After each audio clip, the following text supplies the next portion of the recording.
Question number second. इसमें देखिए y is equal mod x plus 3 है। क्या है? y equal mod x plus 3 और आपको एरिया फाइंड आउट करना है इस लिमिट पे -6 से 0। अच्छा, ये मॉड फंक्शन का ग्राफ बनता कैसे है, इस बात को समझते हैं। यहाँ पे इन्होंने कहा है x प्लस 3 मॉड के अंदर है। x प्लस 3 को अगर हम 0 कराएंगे तो वैल्यू क्या मिलेगी? x की वैल्यू -3। इसका मतलब है -3 से b बनेगा। -3 से b बनेगा। देखते हैं -1 -2 -3 से b बन जाएगा। लिमिट कहां से कहां तक है? -6 से 0, -4 -5 -6 ऐसे करके -6 से 0। अच्छा, अगर आप थोड़ा ध्यान से देखें तो यहाँ पे लिमिट एक बार ब्रेक हुई है। यहाँ -6 से -3, -6 से -3, फिर -3 से 0। लिमिट दो बार लगानी हम लोगों को। तो हम लोग क्या करेंगे, इसी फंक्शन को ब्रेक करेंगे। -6 से -3 x प्लस 3। अभी मॉड नहीं लगा रहा इसमें, और -3 से 0 x प्लस 3 dx। अच्छा, अगर थोड़ा ध्यान से देखो तो ये दोनों फंक्शंस देखने में सेम है लेकिन लिमिट्स डिफरेंट है। अच्छा, अब करना क्या है, यहाँ पे वैल्यू रख के हम लोग ये समझेंगे कौन सा फंक्शन नेगेटिव है। जो फंक्शन नेगेटिव होगा उस पर माइनस का साइन लगा के उसको पॉजिटिव कर देंगे। भाई देखिए, पॉजिटिव करने के दो तरीके हैं। जैसे -2 है, -2 का स्क्वायर कर दो, प्लस का 4 आएगा, ठीक है। लेकिन वैल्यू बदल गई। हम लोगों को मॉड के साथ फंक्शन जब सॉल्व करना होता है तो हम लोग क्या करते हैं, इस नेगेटिव टर्म को पॉजिटिव करना है। पॉजिटिव तो पॉजिटिव होते ही, और 0 पे कोई इंपैक्ट होता नहीं। तो हम लोगों को करना क्या है, मॉड फंक्शन का मेन काम है उसको पॉजिटिव करना। तो हम लोग क्या करेंगे, -2 इसके आगे अगर हम माइनस लगा दें, पॉजिटिव हो गया। ये बात समझ में आई? अच्छा, अब देखिए इसमें +3 है, x प्लस 3, इन दोनों के बीच में कोई एक वैल्यू रखो। -6 और -3 के बीच में कोई एक वैल्यू हमने सपोज -5 रखी। क्या रखी वैल्यू? -5। -5 प्लस 3 कितना हो जाएगा? -2। अगर हम माइनस लगा दें इसके आगे तो प्लस हो जाएगा। ये बात समझ में आ गई? अच्छा, देन इसके बाद आप देखिए इंटीग्रेट करना है। इंटीग्रेट करिए, x²/2 प्लस कितना हो जाएगा? 3x। -6 से -3, माइनस का साइन बाहर। यहाँ पे अगेन फिर से वही इंटीग्रेशन, x²/2 प्लस का 3x -3 से 0। अब देखिए अपर limit minus lower limit. Upper limit कितनी हो जाएगी? 9/2। कितना हो गया? -9 अपर लिमिट। ये बात क्लियर हुई? अपर लिमिट कितनी हुई यहाँ पे? 9/2। यहाँ -3 प्लस 3, 3 3 जा 9, माइनस लोअर लिमिट कितना हो जाएगा? 36/2 माइनस का 18 प्लस, अब इसके साथ देखिए इसमें अपर लिमिट, ये दोनों 0 हो जाएंगे। अपर लिमिट ये 0, ये 0, माइनस लोअर लिमिट, रखिए लोअर लिमिट 9/2 -9 कितना हो जाएगा? -9। चलिए माइनस कितना हो जाएगा? ये इन दोनों को कैलकुलेट करो, कितना हो जाएगा? 27/2। कितना हो जाएगा? 27/2। इतना क्लियर है? देन इसके बाद अभी देखिए इन दोनों को कैलकुलेट करो। प्लस का 18 माइनस का 9 कितना हो जाएगा? प्लस का 9। ये बात समझ में आ गई? कोई डाउट तो नहीं? चलिए फिर इसके बाद नेक्स्ट टर्म, यहां पे 9/2 है, ये माइनस का 9 है, प्लस का 9/2 माइनस का 9, कितना बचेगा? माइनस का 9/2, माइनस माइनस प्लस, तो अगेन 9/2। इनको कैलकुलेट करते हैं।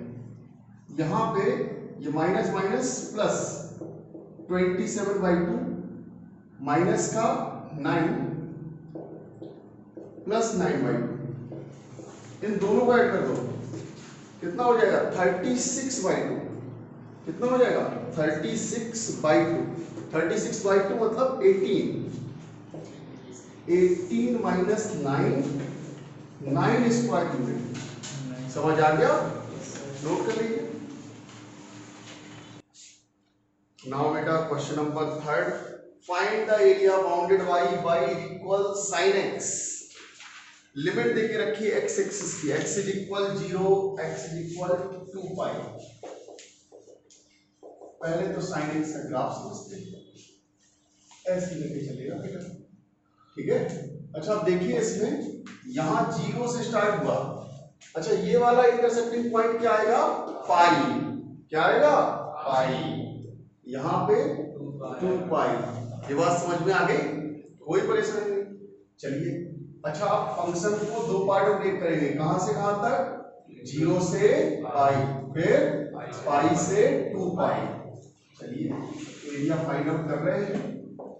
0 से पाई sin x dx plus pi से 2 पाई sin x dx। अच्छा होता क्या है, ये एरिया वास्तव में मॉड के अंदर होते हैं, अगर नहीं भी लगाएं तब भी आपको ऐसा एज्यूम कर लेना है। अब आते हैं इसमें sin x का इंटीग्रेशन माइनस cos x 0 से पाई प्लस, ऐसे यहां पे कितना हो जाएगा? माइनस cos x पाई से 2 pi, upper limit minus lower limit, minus cos pi minus cos 0। ये बात समझ में आ गई? माइनस माइनस प्लस, इतना क्लियर है? cos पाई की वैल्यू -1, cos पाई की वैल्यू -1, जानते हो तुम लोग? फिर इसके बाद minus cos 2 pi, upper limit minus lower limit, यहां प्लस कैसे आ गया?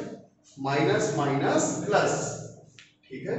चलिए वैल्यू रखते हैं, कितना हो जाएगा? माइनस माइनस प्लस का 1, cos 0 की वैल्यू 1। अच्छा अब इसमें देखिए ये कितना हो जाएगा? cos 2 पाई वैल्यू कितनी हो गई? 1, जाएगा माइनस का 1, ऐसे यहां पे आएगा माइनस का 1। मैंने पहले ही बताया ये एरिया क्या होता है? पॉजिटिव। माइनस का 2 आएगा, मॉड के अंदर है, बाहर आएगा तो कितना हो जाएगा? प्लस का 2। J2 है और J2 है, टोटल कितना आ गया? 4। ये एरिया है इस कर्व का और इस वाले कर्व का। ये बात समझ में आ गई? ठीक है, नोट करिए इसको।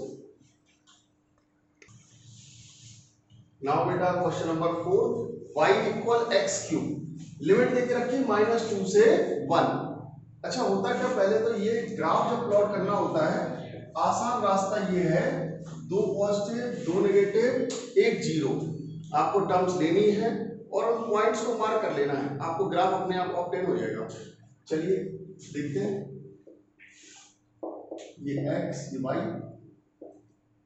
-2 -1 0 1 2, -2 रखा, -8 -1 रखा, -1 0 1 और यहाँ पे 8। अच्छा ये पॉइंट फाइंड आउट करना समझ में आया? कोई परेशानी नहीं? चलिए अब देखते हैं इसमें -2 -8 कहां मिलेगा? थर्ड क्वाड्रेंट में। फिर इसके बाद -1 -1 यहाँ पे, कर्व ऐसे करके जाएगा, कर्व ऐसे करके जाएगा। देन इसके बाद 1,1 कहां मिलेगा, फर्स्ट क्वाड्रेंट। 2,8 ये भी फर्स्ट क्वाड्रेंट में, इस टाइप से मिलेगा। हमने बना लिया कर्व। आप लोग पॉइंट मार्क करके भी लिख सकते हो, ऐसे 1 2 3 बनाया होगा ना 10th क्लास के आसपास, 11th में भी बनाया होगा, ठीक है। ऐसे करके ग्राफ प्लॉट किया, फिर x is equal -2, x is equal 1, limit x is equal -2 और x इज इक्वल 1। अच्छा, आप देख रहे हैं एक एरिया ये अलग डिवाइड हो गया ओरिजिन की वजह से, और एक ये, तो लिमिट -2 से 0 और 0 से 1, -2 से 0 और 0 से 1। ग्राफ बनाते हैं इसके लिए। फिर इसके बाद आप देखिए -2 से 0 क्या है, x³ और 0 से 1 अगेन x³। इतना क्लियर है, कोई डाउट नहीं। अब करते हैं इंटीग्रेट। x की पावर 4/4 लिमिट -2 से 0, -2 से 0 अगेन x की पावर 4/4 0 से 1। इन सभी को मॉड के अंदर ही रखना है। Upper limit 0 minus lower limit 2 की पावर 4 16/4 प्लस अपर लिमिट माइनस लोअर लिमिट। ये बात सबके समझ में आ गई। चलिए ये मॉड के अंदर है, ये कितना हो जाएगा, 4 4 जा 16, नेगेटिव 4 आया, बाहर आ जाएगा तो प्लस का 4, और यहां पे प्लस का 1/4, 4 4 जा 16 प्लस 1 17/4 स्क्वायर यूनिट्स। नोट कर लीजिए इसको।